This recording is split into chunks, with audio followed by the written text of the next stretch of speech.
Rasta. How are we going to start this video? Rasta man, you know me, Amini, Daniela. You are fit my channel, fitty communion, fitty stick around, fitty watch this video because rah. It's not funny. The story I'm about to talk about, I don't know why I'm this excited. I think it's because I've been away for some time, and it's because I was ill. I was really sick for a week plus, and recovery took even longer, and that's why I have been MIA. But I'm back and I'm better. I see, you guys, let me tell you a simple life hack. Whenever you're feeling grumpy, you're not feeling yourself as much as you should, switch it up, do something new, nothing big. Like for me, I got my nails done, I got my hair done some time ago, and it just really helped me with my mood. It just really switched things up for me. And this video, I was almost not gonna make it, but I said no, we're gonna be consistent. And so if you love this channel and you've been watching me, please subscribe. It encourages me to do more, to show up here, and to know that we're building a community of people who just love on each other. Okay, so let's get into the video for today. So why are we doing this video? Why are we talking about it? What inspired this video? Why are we talking about someone wanting to take their lives because of a life experience of being jobless? So I think it was a month ago, and I stumbled into my friend, someone who went to the same uni as I did, and she was just telling me her story, and it struck me, like it really touched me so deep because I could resonate with it. And basically, so she, upon graduation from school, you know how you're so pumped, you just expect that once you're done NYC, next thing you get a job, next thing you're growing, you have a thriving career, everything is just tick for you. However, in real life, certain things happen. There are delays, there are stumbling blocks, there are different life experiences, different things that just come up that don't really allow you go through that projected sequence in terms of your career or your life or whatever desires that you have. And so just talking about how she was jobless for 2 years, and during that period she battled with suicidal thoughts.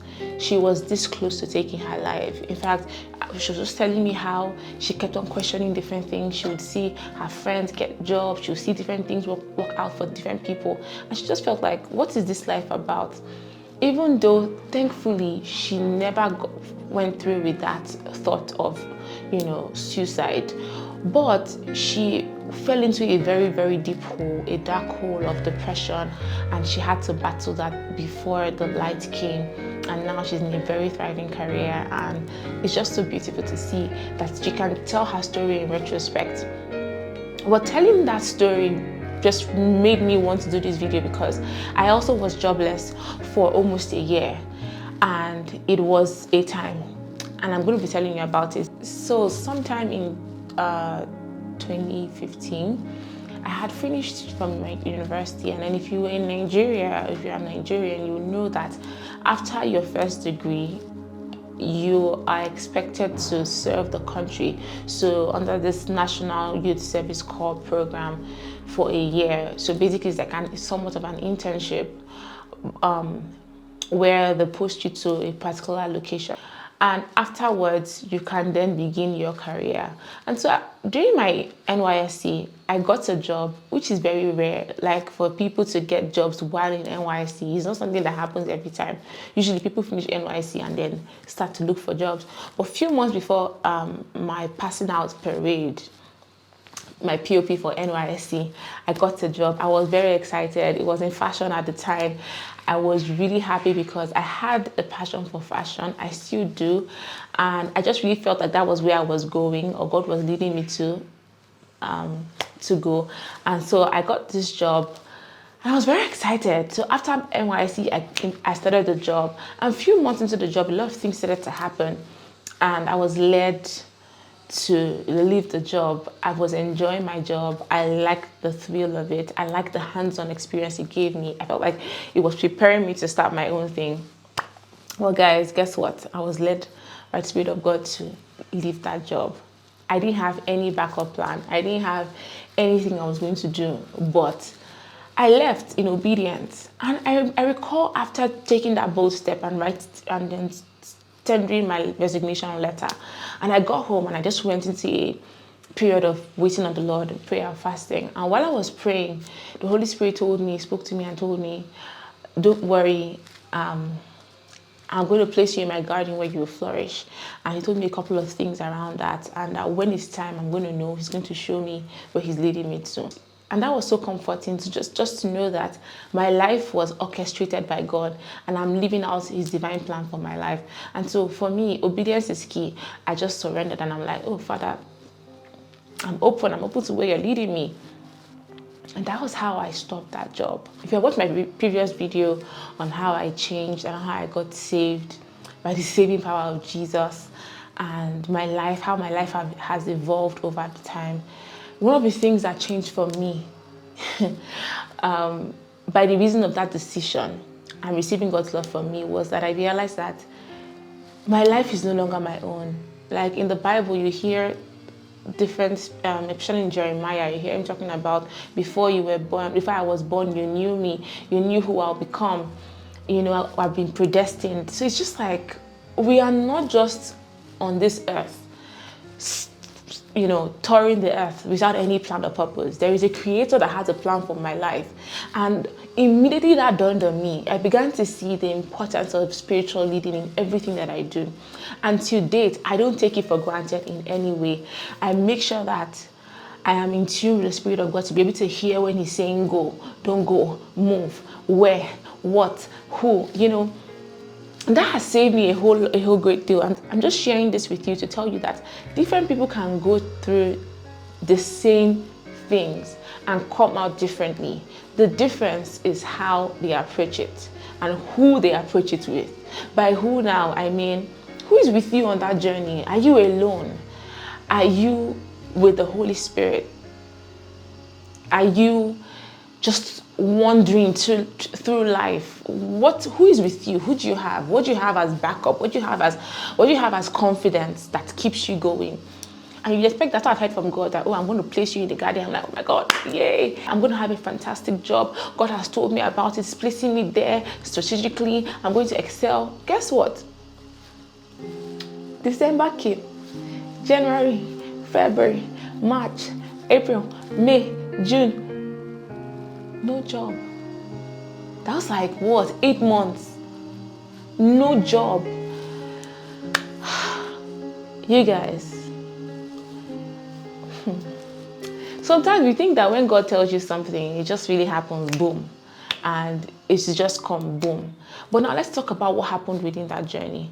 And so during these 8 months, after the first month, I was applying, writing, I revamped my CV. I wrote different cover letters, applied to different organizations that I felt were good. At the time, I was really passionate about consulting. I wanted to work on all the big fours, but I didn't want to move to Lagos. I'm currently in Abuja, Nigeria. And these jobs were just not coming. I would apply. I wouldn't even get to the interview stage for most of them. I would get a rejection email. It was tough. The thing about losing your job or being out of job or being jobless is that the first few weeks or few months is like, you still have some savings. Maybe you saved a lawi somewhere, it's keeping you going. After some time, you realize that, bro, I don't have any money to go anywhere. I can't even afford to eat out. I can't afford to pay for my bills. I can't afford to take care of my family, my parents. It's not a joke. Even though at the time I was single, I just did not want to not have a means of livelihood. If you're from a family like mine, where once you finish your education, my parents hands off. They're like, we've trained you enough. So I've put you out there, go and soar, go and fly. They're not about to be petting you and giving you money. So you're on your own. If these are your family is to, please leave it in the comment section. At the point in my life, I really felt like, what is this? Like, I'm someone's child. I have parents. I have parents who are alive. Why is this happening to me? So if this happens in your family as well, let me know. I'm sure, and if you're, let me know what tribe you are. If you're Nigerian, I want to know if it's a tribal thing or it's just a personality or a mindset thing for different parents. So, during this period, what was I doing? How do you cope when you don't have a job?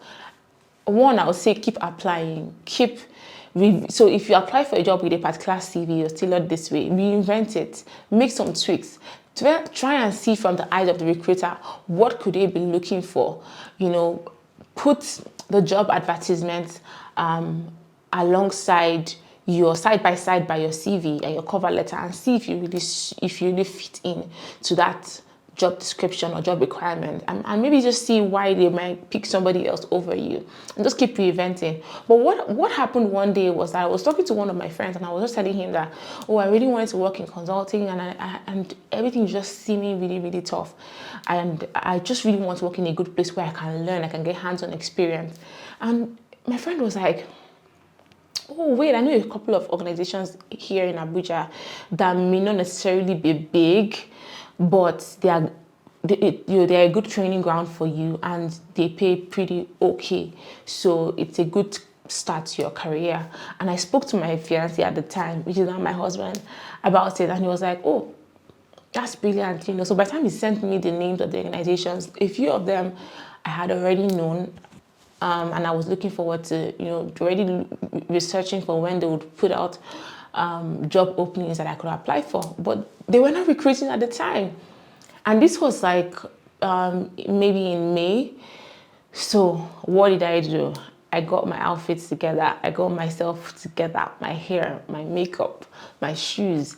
At the time, I had a car I was driving, thanks to my mom. Shout out. My mom gave me this car I was driving at the time. So at least I had transportation covered, right? And I understand that that's a privilege not everybody might have, but I had that at the time. And so I decided to start walking into these offices and requesting to see the CEO or the MD.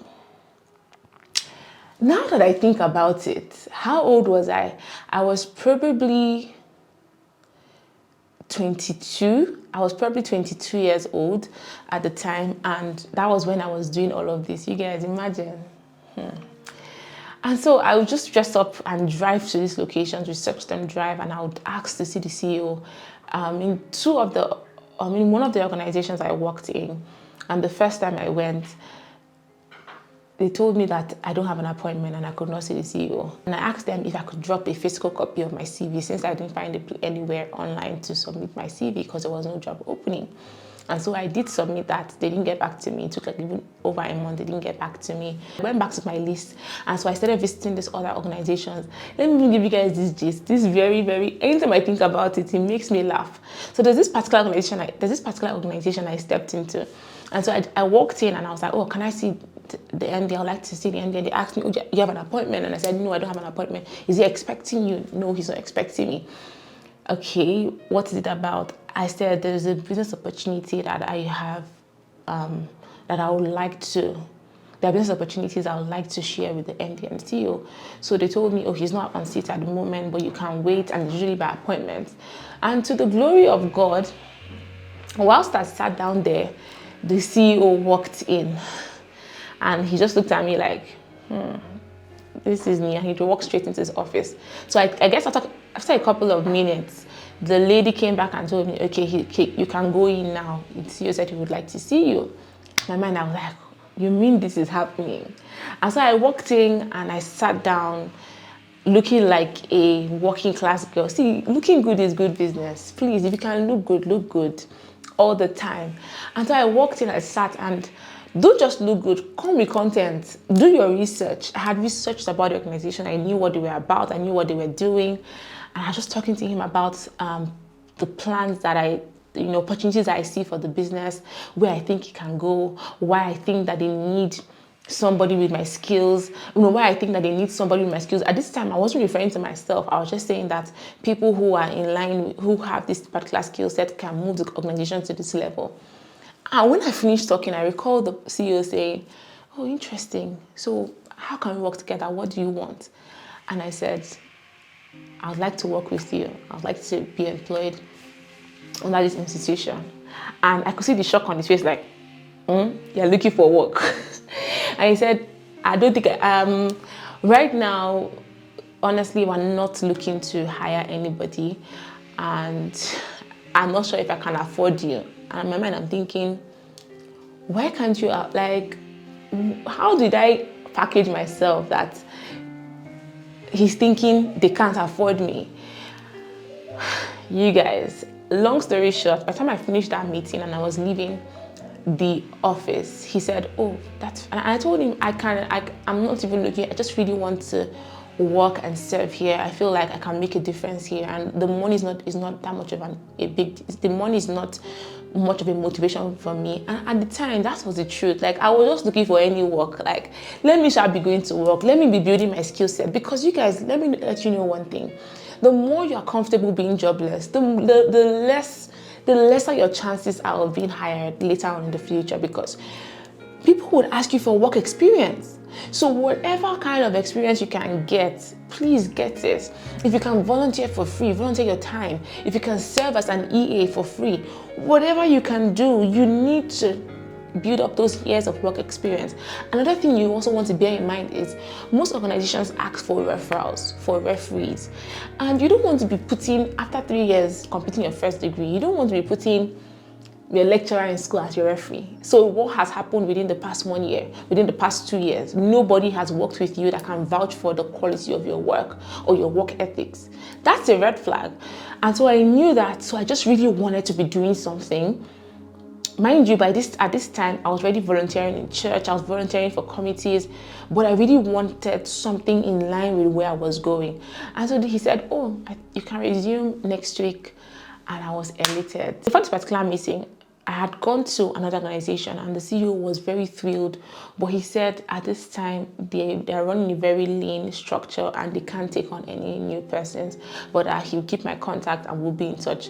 Now now if you're following the story, you can already see that I already had 2 rejections for my physical visits. That's aside the email one, because those email ones, they come when you are sleeping. You just wake up and say, I'm sorry, I apologize, I'm sorry to let you know that you will not be going forward. I'm like, why would you not be going forward? Why? And so that was how I got the job. Let me now tell you the interesting part. When I was leaving from that meeting, where the CEO had asked me to resume by the next week, the lady who welcomed me when I came in followed after me, and she said, she asked me something. She said, I would like to ask you a favor. Can you mentor me? Can you be my mentor? I like the way you carry yourself and I like the way you spoke in this. Apparently, she was listening to our conversation. I really want you to mentor me. In my mind, I'm like, cheesy baby. And I didn't let her know that, bro, we're about to be colleagues. I said, sure, and she took my number, and by the time I got home, I still had a text message. By the time I got home, she had texted me and said, thank you for sharing your number with me. I will keep in touch. I'm like, sure, nice to meet you. I'm honored. Monday morning, that's how your girl walked into the room, into the office. And this girl saw me and she's like, hi, what are you doing here? I said, I'm resuming. I'm here to work. You could see the look on her face like, I've casted, like, as in, I messed up. That's it. But you guys, that's how I got my second job post-graduation. See, being led by God is one of my greatest assets in this life. If you see me doing something, just know that there's a 90% chance that I'm led by God to do that thing, and that He's at the center of that particular endeavor. I just share this story to inspire somebody who is going through something, a tough season, a tough time, and you just feel like, I want to give up. I want to ask you, have you handed over your life to God? Have you said, you created me, Father, I am not a mistake. You know the end from the beginning, so you know where I should be now. And if I have missed my way, help me, Lord, to redirect my steps. And please lead me in the way I should go. Are you open to taking His instruction, regardless of how it feels? I imagine if I said, no, I'm not sure, there's job insecurity in Nigeria, I'm going to stay in that job where He asked me to leave. I don't think that I will be in this career path I'm in now. Obedience is key in following God. And when you're following Him, whilst it's good to be patient, you also have to listen for the next instruction. If I wasn't attentive and if I wasn't also applying myself, I wouldn't know that there was grace available for me to walk into, when I got that inspiration to walk into offices and, ask for audience with the MDs. I wouldn't know that I had the grace available for it if I didn't step out in faith. So do something out of the ordinary if you're looking for a job. Write to someone on LinkedIn. In fact, it's even easier now. You don't even have to go physically. Write to someone on LinkedIn, expand your connections, reach out to go for a webinar, and afterwards write to the speaker, because speakers are usually open to questions after webinar. God will speak to you. He can speak to you. If you are saved, if you are His child, hearing from Him is your birthright. Bible says, for as many that are led by the Spirit of God, they are the sons of God. So basically, if you're a son of God, you're a child of God, automatically you can hear from Him. He can lead you. Even if you're going through the wilderness, He's not going to leave you. He's going to be there with you. And He's going to lead you to where He has predestined you to be per time. I want you to believe that. And so guys, this video has turned into a story time, everything in one. But I want to say, I really hope that you got something from it. And you've just learned to not only rely on the leadership of God, but you've also learned to apply yourself, to take risks, to identify when you're being led to do something and launch out in faith and just take a hold of it. And so if you enjoyed this video, please give it a thumbs up. Let me know in the comment section what stuck out to you. And if this is your first time here, you're welcome. My name is Daniela. I'm happy you're here and it's a pleasure. I want you to please stick around. Leave me a comment saying it's my first time and I enjoyed this video. And of course, please subscribe. We're trying to grow this channel, and your subscription will really encourage me and make me and inspire me to even do more of this kind of videos. So thank you for watching, and until my next video, bye bye.